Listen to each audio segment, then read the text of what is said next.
Greetings summoners, and welcome back to another Dawn of History gameplay video, and today we have the Curse Control versus the 2-cost Fabled Beast package. Normal openers here for both players, starting with the Nexus or early cost reduction, and I have to say I have been kind of coming off the Curse Nexus that I've played on the left there. It's been good in the Curse deck where you want to be more aggressive and replace your cards that way, but I might actually be trying Guillotine in a future build, so definitely feel free to explore other options and check out the different Nexuses that you have access to in purple, because they're all quite good. Speaking of great Nexus, as I've commented on quite a bit, but Blessed Cathedral remains to be one of my top cards in the first set for Battle Spirit Saga. Netherworld Depths is another great card, just giving you more access to card draw in purple, and of course one of the best overall Nexus in the game and is often splashed in other decks. Getting to draw extra cards can put your opponent off from wanting to attack, but then also as you get aggressive and you force them to block with various effects, you can get extra card draw that way. Prince Penton milling the Godbeast, which is his key spirit, feels pretty bad, but that is the dice you got to roll with the 2-cost deck. It is very, very strong when you start to hit like your Prince Pentons and your Cat Siths to get all the card advantage, but ultimately it can whiff at times, which can be quite painful.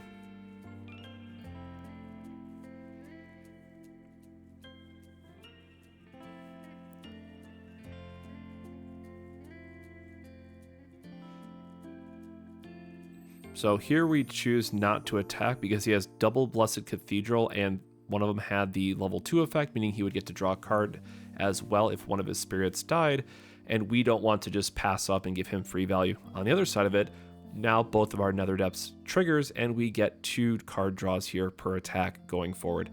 We choose to take it from life because your early attacks aren't that bad. We want the extra access to cores anyways. We get to draw some more cards. And generally speaking with purple, it's not terrible to go down to 3 or 2 life depending on what you're playing. Now we are choosing to block with Agilveil here just because it gives us another card draw, and that's five cards we got to draw. That feels pretty great as the purple player.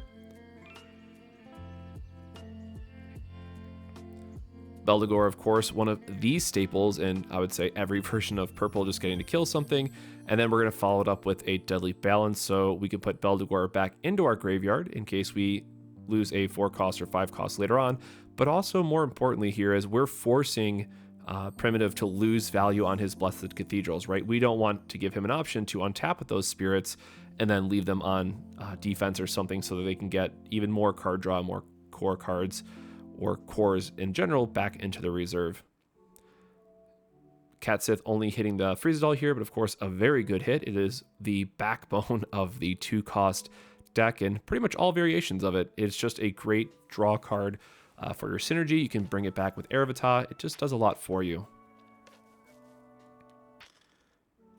Here, of course, we're just shortcutting a bit because we were talking, but I am going to get to draw 4 more cards as I cleaned up here. As a reminder, this is not a May, so there is a world where games can go long, and you can actually mill out your opponent if they play too many depths, which is also something you must consider if you're playing like a yellow deck that can just block out the board turn after turn. Beldegor once more, being able to kill the Freezedal, so again, denying the card draw from Freezedal because it's not in combat, and also denying the draw from the Blessed Cathedral and the 2 core effects because it's not in combat. So a lot of this matchup is making sure that you're playing around your opponent's effects and deciding when you can give them the extra value versus just going all in. And this admittedly was a little bit more of an aggressive play, as I just mentioned, just trying to sneak out the value because otherwise Mordred there would prop the cathedrals and we didn't need the extra depths anyways for core theft. So in hindsight, I probably should have kept it back because core theft is one of the strongest cards in purple to have access to, and that wasn't necessarily the best use for it in this matchup. Saving it for Godbeast or bigger threats is definitely what you want to save those for.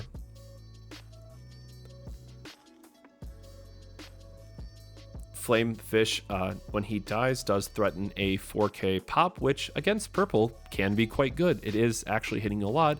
And then what's also really nice about Flamefish in that deck in particular, because the way Godbeast works, your opponent is going to want to leave a lot of spirits at level 1, and well, spoiler, Flamefish kills almost every, level 1 spirit, unless they get to like Curse Dragon right into your 8 or 9 cost, so it kills quite a lot. Dark King Snake, one of my favorite cards, just getting to completely strip the Flamefish here. Now, the important part is here is he does get his Blessed Cathedrals, because now it was in combat for the trigger, because Dark King Snake's last effect is based on a trigger, and we are just going to scoop up because he does not have key spirits he can follow up with. All of game one, just playing to shut off Cathedral did a lot of work for us. Now, unfortunately here, I do mulligan, and then I do kind of a brick, as it were, that I just have absolutely nothing in my opening hand, so I might need to add in another 3-drop on my end, but I put a lot of faith into Dark Lancer in this deck for both being a Beldegor trigger, card draw, and honestly just a good early blocker body when you need him. So Primitive taking the aggressive angle here. I don't have that great of a hand, so I do have to take the block. His Blessed Cathedral is going to generate him another core. But again, not having a Nexus here or some other type of, on-field ability to get those core reductions going can feel pretty bad. So we're just going to loop it back with another Dark Lancer, draw us another card, and unfortunately just pass. So this is a window where if our opponent had a much more aggressive opener, being able to just flood the field and get us dead in 2 turns could actually just end it. So Flying Turtle does get the revenge for game 1 and reveals the Godbeast going to his hand, and then Aravitad. Like, this is an insane card if you know how to use it well in the 2-cost drop yellow deck. So absolutely a staple, and one card that I just love to see, because it can get back Friezatal, it can get back Prince Penton and try to give you like another +1 off that. It just gives you so much flexibility and so much value. So here we're going to block a 4 to his 3, and then the Drowsy Fumes is going to drop me down to a 2k to his 3k, killing my Dark Lancer, unfortunately. But again, Drowsy Fumes being both a 2-cost that can be revealed off Prince Penton and just a good battle trick in general does a lot of work. Stripping the cores here off Aravitad is extremely important in this matchup because it's not going to allow him to get that 1 destroy trigger. Because again, Aravitad, the card itself, can always threaten 2 attacks or just threaten a very good block and allowing them to get back a key spirit that they need. Here we're trying to go wide, and truthfully, I should have just played more of a core heavy version and left up the cores for Absolute Ice Shield if I really needed to. I thought by, seeing 1 Drowsy Fumes already, we'd probably be in the clear, and I wanted to make sure I get out the core reduction for following turns, but ultimately he is going to be able to punish us here with the Caladrius and getting the Luster ability off Drowsy Fumes, which is not only going to kill my spirit, but allow the Drowsy Fumes to go back to his hand at end of combat because I don't have anything I can do with it. So he's actually going to get the double value here off of Caladrius and getting both the Drowsy Fumes and the Angelic Pressure back to hand, and then we have the trigger. So important to note here is I don't actually have to pay for Absolute Ice Shield because the burst effect puts a life back, but he does force me to pop it early. And at this point, yes, I do have quite a bit of cores, but I have no core reduction on field, and I'm in quite a bit of trouble from this point throughout the rest of the match. So we finally hit a Nexus, Purple Smoke Valley. We get Algal Veil, which again, just a great card to draw with, goes up to 3k, which can be okay against yellow, maybe not the most exciting thing, but does give us access to a blocker as well as a card draw when he dies with the Soul Core on him. Now, again, problem here is that we know he's holding the Angelic Pressure, but at least we're going to get the card draw, and then all those cores off our Spirit are going to go to the reserve, so we can also pay for the Absolute Ice Shield that is in our burst zone. So he's going to attack. The Penton is going to make this cost free because it's a 2-cost with 2 reduction. He has it on board. My guy's going to die. Slight misplay here. I was just trying to talk through my turn. I'm like, I'm going to use this Ice Shield, and I had one in my hand, and I was like, oh, I'll play this. So again, bit of a play mistake by me just with a messy board, but spoiler, you can guess what card's going right back into the burst after that turn. And this is really a key moment in understanding like where Absolute Ice Shield can just do a lot for the more mid-range and control decks that just give us an extra turn to set back up.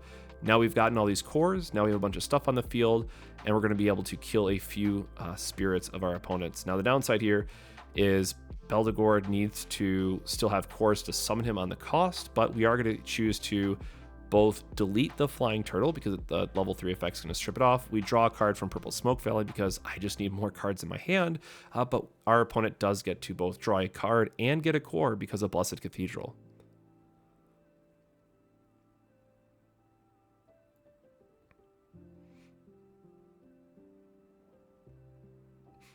And then again, the Pentant is for both turns, so he does get the cost reduction here as well. And he's going to be able to block our Mordred without losing his Pentant, so still being able to keep a Spirit on the board.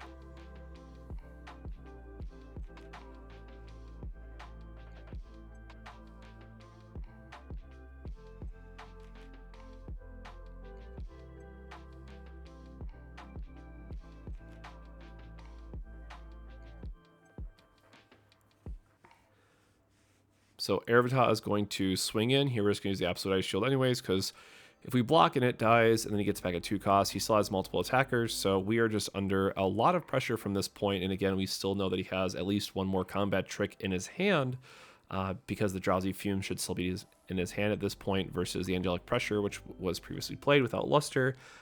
So anytime he draws another Caladrius can be very frightening for us. Dark Bishop is going to strip all the cores down to 1, and then Cursed Dragon to pull off the combo, as it were, to clean up everything. Now, I think unfortunately I had to do this exactly even. And with the Purple Smoke Valley, because it all counts as one event, you only get to draw 1 card in that scenario, and then the Cursed Dragon is going to ramp us up a bunch of cores, which allows us to play other cards from our hand. So from this point, it's great that we have a lot of cores, but we still do need some way to close out the game. And, attacking here to draw an extra card gets our opponent down to 4 life. But again, just trying to fish for cards because we are not in a great spot when we don't have an Absolute Ice Shield, clearly an Art Burst to fall back on. So it does give our opponent the option to just go wide with this turn and then punish us for it.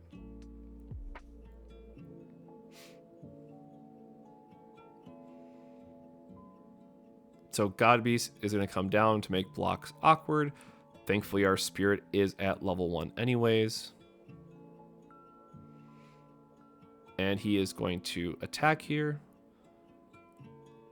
Now, there's a couple of misplays that are going to happen here from both sides, and this is one of the good reasons why I'm just uploading these videos so other people can, learn from it. But knowing what's in his hand after we kind of talk through this, the proper sequence for this would have been that after you declare the attack with the Godbeast, all on-attack abilities resolve, which is just the blanket effect, and a flash priority window opens up. Because Primitive has the answer here to shrink the Cursed Dragon before he can block, what he should have done is swing with the Godbeast. I would pass flash priority because I have just nothing in my hand at this point. I'm stone's dead. He kills the Dark Cursed Dragon, and then Godbeast still chips in a damage, and then Flamefish just kills me.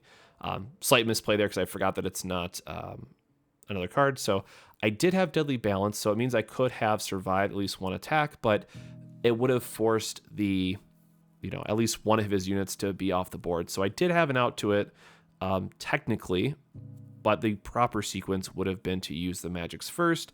And then, of course, Mordred here is going to be able to just delete his Godbeast on play because it has enough exhausted stuff. Bacchus is going to clean the board, and then we have just enough to crash through for. So at this point, he had to use a lot of resources to go through what was available to him. So Purple, from this point, is just going to be able to freely win the game, and this is where you realize that it's like, hey, I just have nothing in hand and nothing coming up. So that'll be a 2-0 for the Cursed Dragon. So with that, that's another gameplay video out there, so make sure to like and subscribe if you want to see more Battle Spirits Saga content. But until then, my friends, stay safe, stay hydrated, and we'll see you in the next one.